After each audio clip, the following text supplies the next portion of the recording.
Доброе утро, страна! На связи Триад. Достаточно много обращений было, чтобы мы осветили наш банный камин.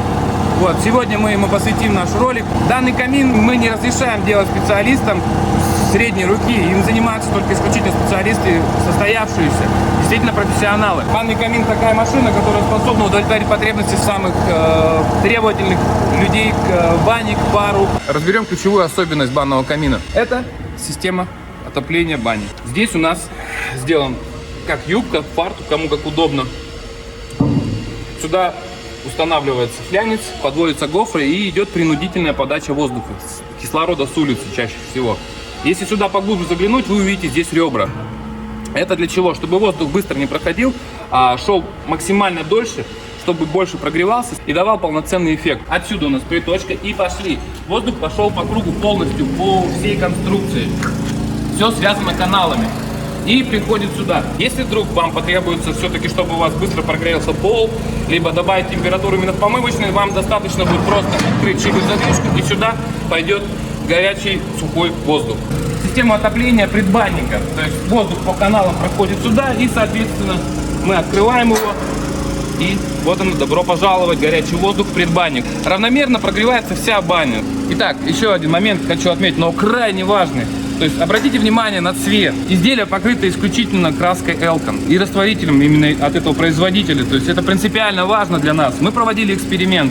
Мы взяли аналог Elkan и вырезали два куска железа, зачистили одинаково, в одинаковых условиях покрыли, дали высохнуть, а затем мы горелкой подогрели, чтобы адгезия была, устоялась, и тогда мы дали на всю катушку. Ну что я вам хочу сказать, что Elkan не подвел, он просто стал матовым, шикарным, густым таким насыщенным цветом.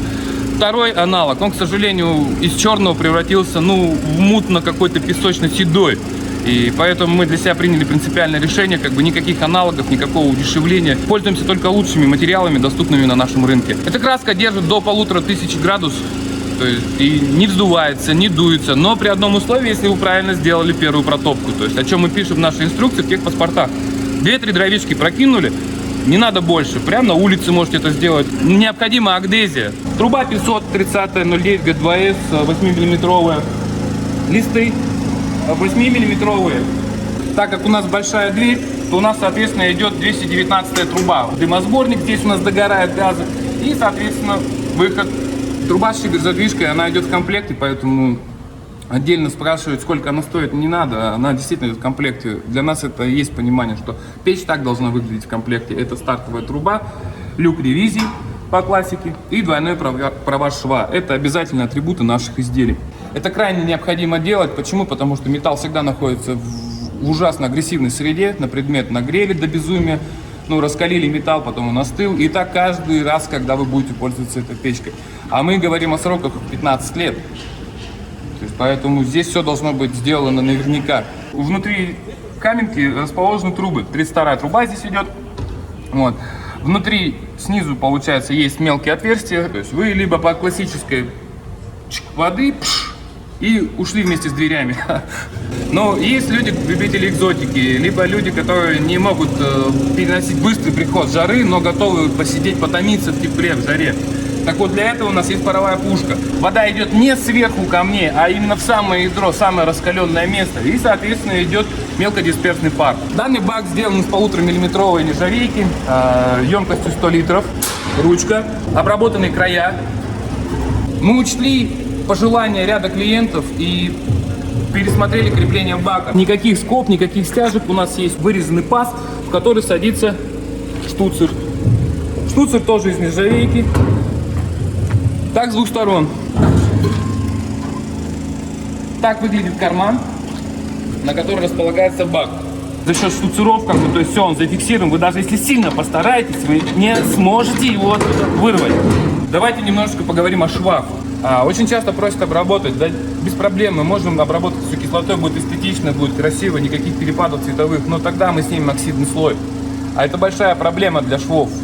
Мы не сможем вам гарантировать, что он будет долго служить вам. Без этого слоя бак просто быстро потеряет свои свойства именно на швах. Что касается комплектации, сейчас мы видим изделие с открытой каменкой, с паровой пушкой. Также вы можете сделать каменку закрытую То есть здесь будут очень красивые такие 3 эстетичные нержавеющие трубы. Вот, и добавить, допустим, сетку на трубу, если вам захочется открытого пара. Конкретно данное изделие укомплектовывается еще гофрой, 2 хомутами, принудительным вентилятором D125 и обратным клапаном. Покупатель после приобретения не суетился, не искал ничего, все в комплекте пришло, и ему достаточно только собрать. Конструкция сборки очень простая. Так, по поводу транспортировки. При отправке изделий дверь со стеклом. Стекло очень хрупкое, и это является такой немаленькой проблемой. Потому что для нас критически важно, чтобы изделие, и в частности стекло, доехало до потребителя целым. Так как у него нету трещин, оно просто рассыпается, оно каленое. Поэтому перед отправкой мы каждое стекло отдельно поликируем фольгоизолон. Вот, достаточно слоев, чтобы даже при каких-то ударах стекло оставалось целым. Изделие перед отправкой обязательно поликируется, дабы избежать каких-то царапок, коцок, помятин. Но, к сожалению, транспортные компании умеют удивить. Поэтому в случае необходимости мы вполне способны сделать деревянную обвязку, чтобы максимально исключить какие-то повреждения при транспортировке. Данное изделие поедет в Казахстан. Ждем отзывов. Покупателю приятного пользования, долгих лет здоровья, ну и удовольствия от пользования нашим изделием.